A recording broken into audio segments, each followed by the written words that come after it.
Bueno, la última locura de Trump es ahora la amenaza de hacer un bloqueo indefinido contra Irán hasta que ceda en la mesa de negociaciones. Además está diciendo que si Irán no cede, también analiza atacar el país. De esto, la reacción iraní, la acumulación militar de Estados Unidos cerca de Irán, es lo que vamos a hablar en este video análisis sobre las últimas novedades que están pasando en la guerra con Irán. Suscríbete a este canal, dale me gusta, compartí y ahí vamos. Bueno, lo que venimos hablando más o menos en los últimos videos es que había tres escenarios de base, ¿no? El primer escenario es Trump reinicia la guerra. El segundo escenario es una etapa de estancamiento indefinido con bloqueo a los puertos iraníes, bloqueo de Irán al estrecho de Hormuz.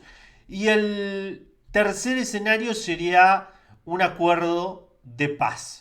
Cada uno de estos escenarios tiene subescenarios. Por ejemplo, al de la guerra podríamos decir una guerra ya sea en todo el territorio iraní, como fue la primera parte, o una guerra solamente localizada en el Mar Arábigo, el Golfo de Omán, el Estrecho de Hormuz, entre los distintos portaaviones que está enviando Estados Unidos cerca de Irán. Ya tenemos el Abraham Lincoln y están yendo, por ejemplo, el Gerald Ford y el George Bush. A esto hay que sumarle la acumulación militar que hay en la base de Diego García con aviones cisterna que se están reacomodando ahí. Bueno, Trump parece estar optando por este segundo escenario con la amenaza de apretar el gatillo y bombardear Irán o asesinar a los líderes iraníes que no están a favor de negociar. Según él, está vendiendo la idea de que Irán está prácticamente derrotado, de que Irán no tiene armada, no tiene fuerza aérea. La realidad es que dista mucho de ser así porque el 60% de la armada iraní sigue estando en su lugar. Hablamos de drones submarinos, hablamos de lanchas rápidas, hablamos de los famosos cohetes y drones, de los cuales no se sabe a ciencia cierta cuál es la existencia exacta, pero está bastante claro que Irán tiene todavía disponibilidad de estos arsenales. Entonces estamos en una situación donde el que aguante más dolor puede ser el que tenga más poder de negociación en la mesa. O sea, el análisis que hace la administración Trump es que el bloqueo a los puertos iraníes va a hacer que los iraníes cedan. Y esto parte de la base de que Trump cree de que está generando que la industria petrolera iraní acumule inventarios, entonces no tenga dónde colocar su petróleo y al no tener dónde colocar su petróleo haya una reducción y una paralización de la producción petrolera iraní. Pero esto es una gran mentira porque alrededor de marzo Irán, con el bloqueo a Hormuz que aplicó al resto de países productores del Golfo Pérsico, exportó cerca de 1.900.000 barriles diarios y con este bloqueo lleva 1 millón de barriles diarios exportados. Está bien que ahora está pegando más fuerte el bloqueo. Hay cerca de entre 7 y 9 millones de barriles que están colocados en superpetroleros fuera de su puerto de Chadar y también de Bandar Abbas en el estrecho Hormuz. Pero la realidad es que Irán sigue desempolvando superpetroleros para depositar las exportaciones que no puede enviar más allá o que son retenidas, como está sucediendo con algunos buques iraníes en el estrecho de Malaca. Y también está utilizando otras fuentes para colocar sus inventarios. Entonces la producción petrolera de Irán no va a colapsar y los inventarios no se van a acabar según las fuentes iraníes consultadas por muchos medios especializados como Financial Times, Wall Street Journal o Bloomberg hasta 2 meses más adelante. En cambio, el dolor para la economía estadounidense ya se está empezando a sentir porque el precio del galón de gasolina está cerca entre los 4 a 6 dólares, depende del estado y los impuestos que haya sobre la gasolina. También todo lo que tiene que ver con producción de alimentos, hay que agregarle la inflación por los aranceles de Trump. Hablamos de bienes durables, televisores, muebles, productos farmacéuticos, también se están encareciendo mucho más.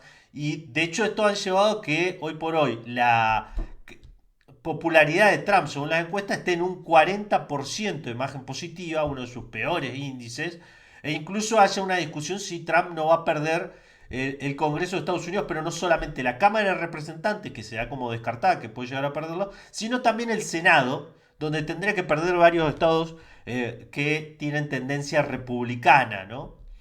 Bueno, entonces acá entra el juego de quién puede aguantar más la mesa de negociaciones. Este fin de semana, para probar de que el punto de Donald Trump no es algo verídico, es decir, que el esfuerzo para restar poder de negociación a los iraníes no está funcionando, fue demostrado este fin de semana donde el canciller iraní se fue a Omán, se fue a Pakistán, se fue a Moscú y después volvió a Teherán. Ahí trasladó una propuesta a través de Omán a las capitales árabes para hacer una reapertura del estrecho Hormuz, donde el primer fruto de esa reapertura del estrecho Hormuz fue la salida de un buque superpetrolero japonés de bandera panameña con crudo saudí. También acaba de salir un buque chino que veremos si no es rectorío, que va con petróleo hacia China. China emitió un comunicado diciendo que cualquier buque que de una empresa china que vaya a una refinería china y sea retenido por Estados Unidos será condenado. Lo dijo la Cancillería china en un comunicado. Y por el otro lado, el otro mensaje que entregó a Pakistán fue la propuesta para que Estados Unidos supiese que estaba dispuesto Irán a empezar a negociar, pero no sobre el programa nuclear iraní, sino a partir de la apertura del estrecho Hormuz y el armado de un consorcio. Se habló incluso de que un consorcio donde los saudíes participen también para cobrar un peaje en el estrecho Hormuz, algo clave para los iraníes porque los costos de guerra son de cerca de 300 mil millones de dólares, según el Banco Central de Irán. Entonces, esta propuesta fue entregada a Estados Unidos, Trump la rechazó, obviamente dijo que primero se va a discutir el plan nuclear que los iraníes hasta ahora no han cedido en negociar, pero bueno, esto representa un paso atrás de una demanda que había en el principio y que desbarajustó en la segunda ronda de negociaciones en Islamabad, que era el reclamo de los iraníes de que no se iban a juntar hasta que Estados Unidos no levantara su bloqueo a los puertos iraníes. En Rusia, Arachi entregó otra propuesta a los rusos diciéndole que estaban dispuestos a que los rusos se hagan cargo de transportar el uranio enriquecido que está hoy en manos de Irán, que es una de las eventuales cuestiones que se podrían resolver y que Rusia se ha propuesto de hacerse cargo de transportar el uranio enriquecido, más de 400 kilos que están, perdón, de más de 400 libras que están enterradas en Isfahán, una instalación nuclear iraní que fue bombardeada en la guerra de los 12 días el año pasado y que Estados Unidos y Israel quieren que sea diluido ese uranio o eliminado porque con ese uranio enriquecido del 60% se lo podría enriquecer al 90% y fabricarse algún tipo de ojiva nuclear. Así están hoy por hoy las cosas, gente. Un Trump que quiere declarar una victoria de algún tipo, y sobre todo con el programa nuclear, y unos iraníes que están diciendo nosotros no vamos a ceder, nosotros nos vamos a quedar clavados con el cobro de un peaje y vamos a empezar a discutir a partir de nuestra palanca de fuerza que es el estrecho de Hormuz. Es decir, son dos trenes que están yendo uno contra otro en una guerra, que esto se ha convertido en una guerra de desgaste prácticamente, y donde Trump posiblemente va a coquetear con algún tipo de herramienta de fuerza, con algún tipo de palanca de fuerza militar. Esto no asegura nada, a medida que va pasando más el tiempo, es peor para Trump porque al no resolver el tema de la salida del petróleo, hay por lo menos 11 millones de barriles diarios que no están saliendo del estrecho Hormuz, porque después del resto, 7 o 6 millones de barriles diarios están saliendo por un oleoducto que tiene Emiratos Árabes Unidos y por el oleoducto este-oeste que tienen los saudíes que sacan su petróleo alrededor de 7 millones de barriles diarios por el estrecho de Al-Mandeb hacia Asia principalmente, o si no hacia el canal de Suez hacia Europa. Entonces, para Trump, a medida que pasa esto, se va volviendo más complejo. Una guerra que iba a ser relámpago se termina convirtiendo en un dolor generalizado.